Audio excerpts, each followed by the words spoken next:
En esta clase vamos a continuar con el tipo de configuraciones de un pozo. Después vamos a ver un poco más de cómo es la terminación de acuerdo al sistema de producción que vamos a utilizar, cómo vamos a producir nuestro pozo, ¿no?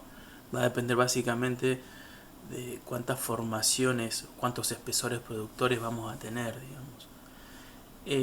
Dentro del grupo de, de pozo abierto hay una configuración que se llama un gravel pack, el cual es algo parecido a un liner ranurado o perforado. Si, no, es más parecido a un liner ranurado, ¿está bien? Porque obviamente no se cementa la formación, obviamente.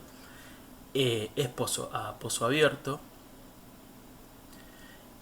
Lo que se utiliza es un tubing de producción que en la punta tiene un filtro.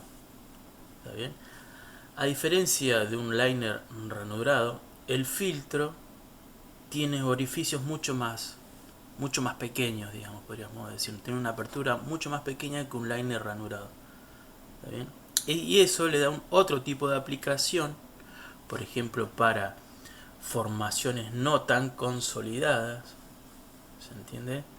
En la cual, digamos, el tamaño de grano es mucho más pequeño que, y es una buena opción ante un liner ranurado, digamos.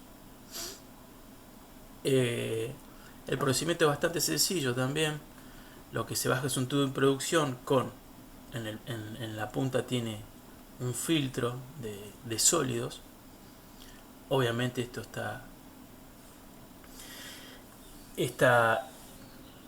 está normalizado, ¿está bien?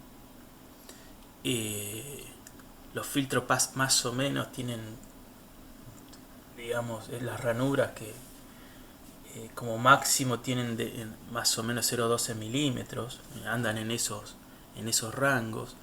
Para un liner ranurado andan en el medio milímetro, en 0,5. ¿Está bien? Entonces le da, el rango de aplicación es mucho mayor, digamos, de este filtro, en comparación siempre con ese tipo de liner. Como le decía, el procedimiento es bastante sencillo. Se baja un tubing de producción con en la punta el filtro y un packer para aislar la zona productora. Inicialmente se le inyecta un colchón de arena, de una arena mucho mayor, ¿no? De una granulometría mucho mayor que la de la formación, para producir una barrera, ¿no? Para evitar los taponamientos, digamos, del filtro. O sea, es una arena de una granulometría mucho mayor que la de los orificios del filtro, la cual forma una barrera entre la formación y el filtro o el tubing de producción. Hay una alternativa, digamos, a esta terminación, que es la de pozo cerrado. También se puede utilizar en ese tipo de pozo, donde el aporte de arena hacia el pozo por parte de la formación, ¿no? Siempre hablando de una formación poco consolidada, el aporte de arena es mucho mayor. ¿Está bien? Esta configuración nos evitamos, digamos, el taponamiento de los conductos en el caso de un liner ranurado o de algún punzado, de algún liner perforado, por ejemplo, ¿no? Da la versatilidad de esa configuración, digamos. Vamos a ver un poco de el liner ranurado, el cual eh, se fabrica de acuerdo obviamente a un liner en el cual eh, se mecaniza tallando esas ranuras longitudinales que se ven y se normalizan este tipo de liner de acuerdo a la cantidad de ranuras que tiene por pie y a las dimensiones de estas ranuras, digamos. Obviamente el mecanizado o la realización de estas aperturas disminuye su capacidad de resistencia a las cargas que puede llegar a soportar un liner, obviamente por la disminución de la masa sólida que se ve afectada por la, por la mecanización de este tipo de ranuras, digamos. Pero bueno, se los identifica, digamos, de acuerdo a la cantidad de ranuras por pie que hay, por ejemplo, y a las dimensiones que tienen. Y disposición, obviamente, ¿no? Podríamos decir que hay dos tipos de ranuras, digamos. Las ranuras rectas, donde su sección no cambia, ¿no? Tiene lados rectos, el ancho es el mismo, digamos. Eh, es uno se usa generalmente en formaciones más consolidadas, digamos, las cuales son más resistentes que las trapezoidales, las cuales están configuradas de esta forma, ¿no? Donde la apertura es un trapezoide en el espesor del casing. Esta disposición o esta geometría que tienen las ranuras impide el paso de los granos de una formación menos consolidadas, ¿no? Que las utilizadas, digamos, en ranuras rectas. Eh, eh, Fíjense cómo es la apertura, la variación que hay, ¿no? La diferencia que hay entre una trapezoidal y una recta, ¿no? La apertura que tienen. Esto va a impedir esto limita el uso, digamos, a formaciones consolidadas o poco consolidadas, digamos.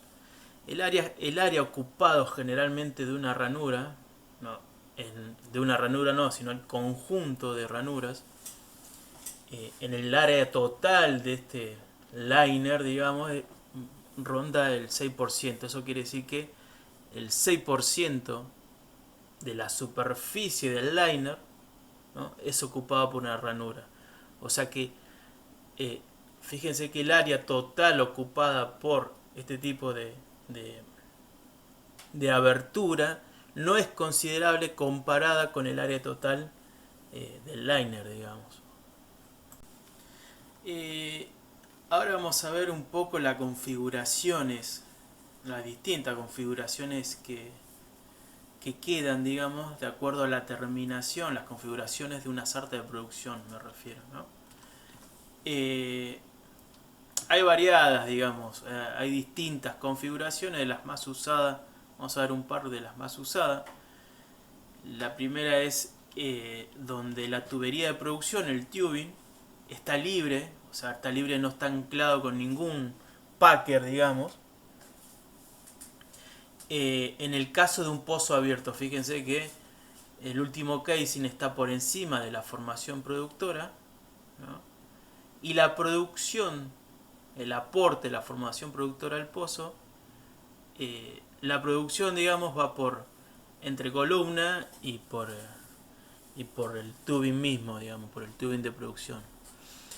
Obviamente, como hemos visto, esta terminación con esta configuración es la menos costosa de todas las configuraciones existentes. ¿Por qué? Porque no hay la terminación no se hace con un casing hasta el fondo del pozo, porque obviamente nos ahorramos el casing o es el liner, lo estamos ahorrando en cementación, lo estamos ahorrando en un packer, ¿está bien? Entonces esto, digamos, nos ahorramos un montón de costos asociados a las terminaciones, digamos. Eh, Se utiliza básicamente, obviamente, como hemos dicho, en formaciones consolidadas, digamos, donde no hay tantos aportes de, de sólidos al pozo. Eh, una gran desventaja puede ser que en un pozo productor o donde tiene una producción elevada, esa producción actúa sobre el casing, digamos, ¿Está bien? Tiene fuerzas aplicadas o las presiones ejercidas son sobre el casing, sobre la tubería de revestimiento. Obviamente con este tipo de configuración no se pueden efectuar estimulaciones. ¿Está bien? Otra a pozo abierto es con un packer incluido, ¿no? En la cual lo que ganamos es no afectar el casing, el revestimiento, por lo tanto se puede usar a presiones mayores. Obviamente el gasto es un poco mayor que en este caso. En este caso una desventaja es que reducimos la sección transversal que debe atravesar el fluido, digamos, para que llegue a superficie. En el caso de reservorio o fluidos que generen incrustaciones, ¿está bien? Va a haber que intervenirlo con más frecuencia que en este caso, porque obviamente las incrustaciones, ya la sección transversal ya es menor que en este caso. Imagínense con un fluido que genera incrustaciones, como el agua, ¿no? Va a generar o va a disminuir aún más, digamos, dentro del tubo de producción, ¿no? Cuando se empiecen a generar esas incrustaciones asociadas por lo general al agua de producción. La otra es a pozo cerrado, en la cual se realizan punzados, pero la tubería de producción no tiene packer, ¿no? ¿Qué logramos con esto? Caudales de producción mucho más grandes, digamos, ¿no? Porque la sección transversal, otra vez, ocupada por el flujo de la producción, es mucho más grande que cuando instalamos algún packer, digamos. Obviamente es mucho más costosa, ¿no?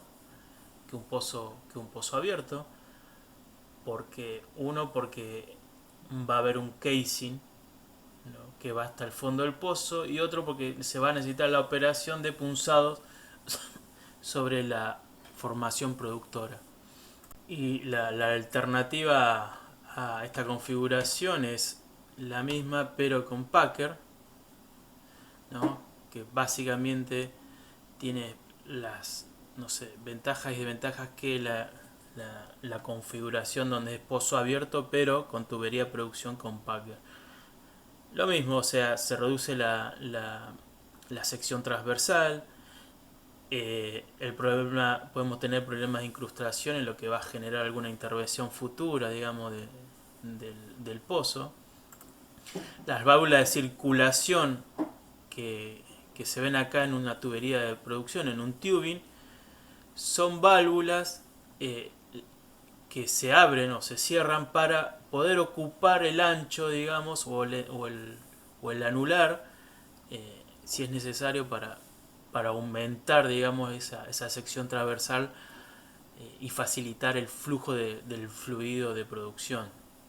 Ese es, digamos, el objetivo de estas válvulas de circulación. Fíjense que hasta ahora lo único que hemos visto es donde la formación productora es una sola, digamos, ¿no? Y se aísla, no es necesario aislar alguna otra, digamos. En esos casos vamos a necesitar otro packer. En cambio, o sea, a diferencia de estos ejemplos que hemos visto donde la formación es productora es una y el packer utilizado obviamente es uno, o sin la utilización del mismo, digamos.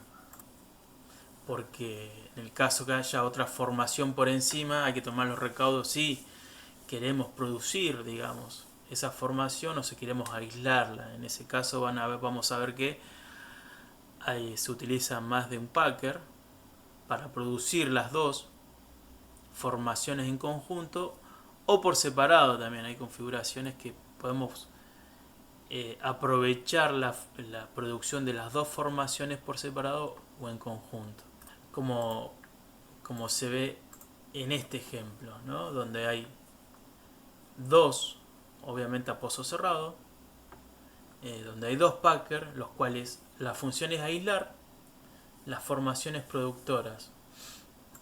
En este caso las válvulas de circulación son abiertas para que la producción o el total de la producción sea por el tubing de producción, ¿no?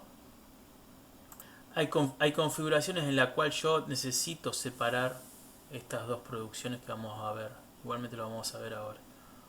Obviamente estamos aumentando la cantidad de elementos necesarios en la terminación. Por ende estamos en este caso aumentando los costos, porque fíjense que también hay que estimularlo, o sea que hay que punzar las dos formaciones. Por ende este tipo de terminación acarrea otro tipo de maniobra, digamos. Y cuando necesitamos discriminar las producciones, tenemos esta configuración con doble packer, pero con doble tubería de producción, ¿no? Esto es muy común cuando tenemos formaciones, una formación de gas y una formación de petróleo, donde queremos o necesitamos hacer una separación de las producciones. Y si en algún momento necesitamos, digamos, cerrar la producción de alguna de las formaciones, esta configuración me da esa opción, digamos, de discriminar y dejar de producir una de las dos. Toda esta configuración obviamente depende de la presión de las formaciones, porque imagínense que si yo tengo una configuración en la cual mezclo las producciones, y unas de gas y unas de petróleo, el petróleo nunca llegaría, o sería difícil que el petróleo llegue a superficie, digamos, ¿no? Porque, o sea, cuando tenemos diferencias de presiones, siempre va a ganar la de mayor presión y obviamente va a ser la que vamos a producir. Por eso depende mucho de qué tipo de formación tengamos, qué presiones tengamos de formación, qué tipo de fluidos estemos produciendo de cada una de las formaciones. Y de acuerdo a eso va a ser la configuración que voy a utilizar, digamos. Si voy a discriminar esas producciones, o si no, o si las voy a juntar para que lleguen a superficie, digamos. Obviamente a medida que voy o hay más formaciones productoras, se irán agregando packers para poder incluirlas o sumarlas a la producción. Pero a grandes rasgos estas son las configuraciones más utilizadas en la sarta de producción. Si nos metemos un poco con los sistemas de producción, ¿no? Y vemos el electrosumergible, el bombeo electrosumergible, que recordemos que se usa donde la energía del reservorio no es suficiente para que el pozo sea naturalmente surgente, digamos, ¿no? Para que la producción llegue a superficie. ¿Está bien? Y además se usa cuando la relación gas-líquido es muy baja, o sea, cuando la presencia de gas en este fluido es muy baja. Igualmente,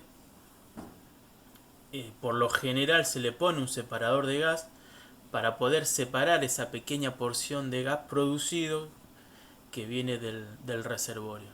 La configuración, ¿no? De un electrosumergible tiene este esquema, digamos. Por lo general se lo pone el motor eléctrico está por encima de los punzados, ¿no? Y sumergido, digamos, en un volumen, ¿no? Del fondo del pozo, el cual por lo general se mantiene constante. Eso se regula o se configura para mantener un nivel en el fondo constante. ¿Está bien? Las configuraciones varían de acuerdo a las propiedades a las propiedades y al contenido del fluido. ¿Está bien? Puede o no haber un separador de gas también. ¿Está bien? Recuerden que el motor eléctrico va en el extremo del tubing. ¿Está bien? Un poco más arriba está la bomba centrífuga. Tenemos una válvula de retención. Las válvulas de retención son las válvulas que no dejan el fluido, no dejan el camino, que el fluido no, siga el camino inverso, digamos, ¿no? solo dejan pasar fluido en un solo sentido.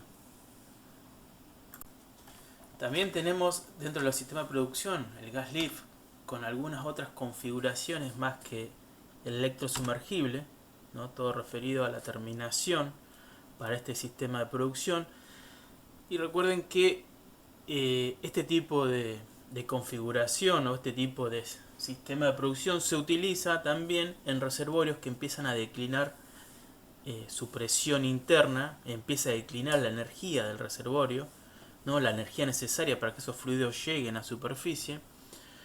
Entonces lo que se hace en gas lift es inyectar gas, se inyecta gas entre columna para darle energía al fluido que se va acumulando en el pozo para que éste llegue a superficie. O sea, se hace una gasificación de la producción, lo que equivale a una energía para fluir, digamos. En esta instalación, en esta configuración, el tubing de producción está por encima siempre de la formación productora, o sea, encima de los punzados. La entrecolumna está conectada directamente, ¿está bien? No hay ningún packer, por eso se le llama instalación abierta. Y el funcionamiento es este, o sea, se inyecta gas entre columnas, se gasifica la columna de petróleo para que llegue a superficie. La alternativa a esta es la instalación semicerrada, donde se usa un packer